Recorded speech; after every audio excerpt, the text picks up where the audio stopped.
Okay, second half of the pod, man. So welcome in, Bucks fans. If you're watching, listening, whatever, go on Spotify, download the podcast.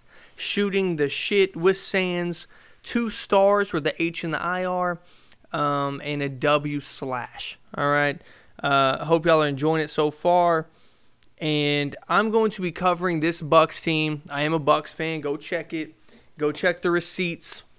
Go check the receipts on the YouTube channel, all that shit. Talked about them all year. I'm not no bandwagon motherfucker. I've been through the Jameis years. You hear me? I was there in the Ryan Fitzpatrick days. I was there rooting us on as we beat the shit out of the Saints week 1 while I'm in fucking Sarasota on Sarasota Beach with the homies going on a guy's trip. Okay? Pause. So, preseason week 1 to week 20, whatever the fuck, week 18 I believe we have now. But we know we're going further, don't we? We know this is a championship team again. We know what it is. So, I'm just going to give y'all what I saw of the preseason game week 1.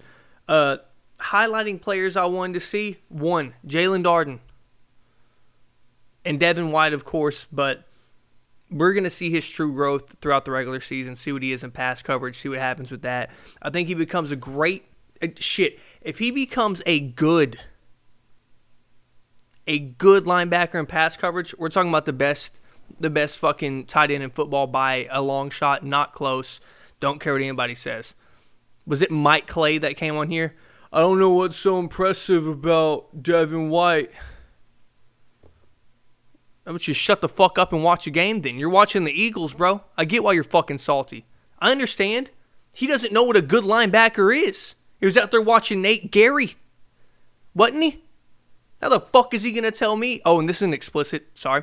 How the fuck is he going to tell me what a good linebacker looks like? By looking at a fucking stat sheet, a spreadsheet? He's looking at a spreadsheet, and you're going to tell me my linebacker isn't good? Or isn't as good as we're saying he is? Oh, the pass coverage. Oh. Listen, we got Levante David out there, and we got Antoine Winfield coming down and helping with the fucking coverages. I don't give a shit what Devin White's done in coverage. All right? And Drew Brees, dink and dunk ass, couldn't throw it at him. Could he? Couldn't read him. Couldn't see him. How many picks he have in the playoffs? 2 or 3? I mean, fuck, dude. Shut up, Mike Clay. And all Eagles fans, quit talking about linebacker play, especially. Okay, back to the Bucks. Okay, so the Bucks preseason, this is what I saw in the first half. Listen, we're all regular people, right? My woman had a bad day, had a comforter through the second half. I've watched the last drive that we had, or the last defensive drive. Then we got the ball with 11 seconds left, saw that. Jalen Darden is getting involved in these preseason games, as in every play they run.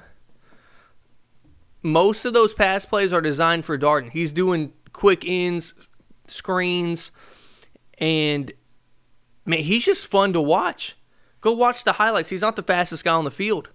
Go watch his college highlights, too, because he was setting records like a motherfucker, man. He was out there. I witnessed him play.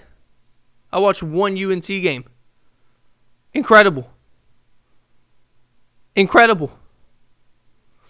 Setting records and shit like that. So, he was a baller, and he had these plays where you could tell he's got something.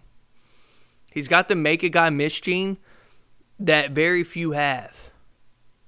I'm talking, he was putting people on glacier boots, bro. Had them slipping, sliding. That one screen pass he got. And eventually, guys, in this background, I just moved to an apartment. In the background, I'm going to get a fucking green screen. I'll have the highlights up as I'm talking. Put me in the corner. Make me a nobody. You're watching the highlights, okay? Just getting it set up. Got some random LEDs in this bitch, trying to get it going. But he was doing his thing. He's just fun to watch. He gets open. And I've seen college highlights where he is able to go up and get the ball at 5. I mean, I don't know what they're listing him at. He looks about 5'7" out there. Probably listing him as 5'9", and he's like 160 soaking wet. So that is what it is. I was very, very impressed with Jalen Darden, and I barely saw a lot. And then he had 2 targets where he got missed, and he was a target whore. Like, when they had a pass play, they were going to number 1, and that was that. So, moving on to defense, this is, to me, we are talented on defense, obviously. Obviously, we have, 2 top 5 linebackers? 2 top 5 middle linebackers on the same roster. We got arguably the best pass rusher in the game in Shaq Barrett. I mean, Vita Vea. People don't remember he broke his ankle last year. Didn't come back to the Super Bowl. What was it, against the Bears, I believe. And, even with the backups, Todd Bowles just I don't know how he teaches them. I don't know if it's the cornerback coaches, the linebacking coach. Dude, they are a turnover frenzy on defense. They are so fun to watch. So fun to watch. This defense is just so fun to watch. It's incredible. And then that's just what I really saw with the defense. First team played 3 series? Looked fantastic. Levante David got a strip. I think Ross Cockrell got a fumble. And I know he's not on the first team, but this is a guy I've been preaching about for 2 years. Every time he came in, even Mike Edwards is a good player. The dude we drafted out of Kentucky. Ross Cockrell is a fucking baller, dude. He is a baller. Every time I watch him play, he's doing something. He's making a good tackle on 3rd down. He's getting an interception. He's forcing a fumble. He's doing something well on every play he plays in, and it's just, he has no negative plays. That's what I say in basketball. You can be a very good player but have a lot of negative plays like Russell Westbrook, and you get downgraded in people's eyes. You can be a pretty good player that isn't even close to being as talented as Russell and be viewed in a much, much higher light than Russ if you don't make those negative plays. But sticking to this, I saw what we have, guys. We have tight ends for a decade. Tanner Hudson's out there fucking catching the rock. We got OJ. We got Gronk. I mean, and then the O-line. Alex Kappa went down last year. Sorry, I got to read my notes, make sure I'm talking right. Aaron Tinney, who was his replacement, is now just ready. He's just ready to go in whenever we need him. So this team is not just, some superstar team. We have depth, man. We got people on people. Oh, I did not mention Cameron Brate. Just came off the PUP list. He was inactive last night.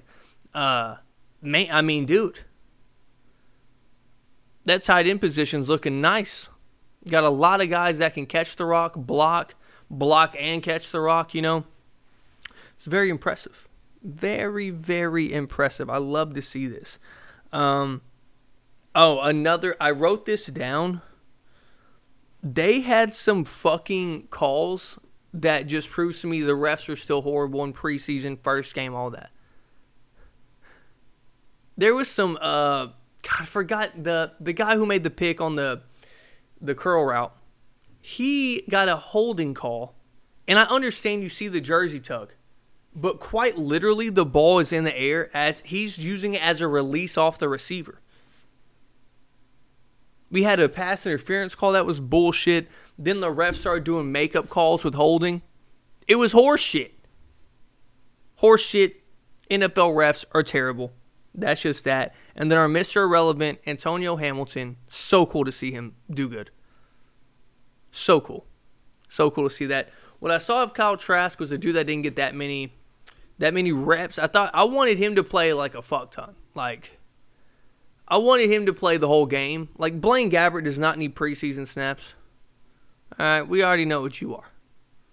I want to see what Kyle Trask, the dude that got cut today, god damn it. Number 89, he threw him a fucking dime. A dime on the sideline. And he dropped it. He was immediately, I want to say his last name was Cleburne. Something like that, but I'm probably wrong. But yeah, you hit him with a dot on the right side of the field. Absolute dime. The dude drops it. Got to make your quarterback look good, man, like Mark Sherritt said. So, yeah, that's about it. I mean, it's a preseason game, guys. Not much to get into. My highlight is on Jalen Darden, how they're using him, praying for no injuries. And, you know, Tom Brady and them played one drive. It's like a 10-yard bullshit drive, and they got out of there. Or we started at our own 10 or something like that. But yeah, it was just fun to see the Bucs play football again. I think we can all agree. So, hope y'all enjoyed this video. If you did, like, subscribe, and we're going to get into the fantasy portion of this podcast after this. I'm going to talk about the couple players you are sleeping on in your fantasy drafts. Or I'll probably bring up some players that you're kind of overdrafting, okay? So, y'all stick with it. Be right back.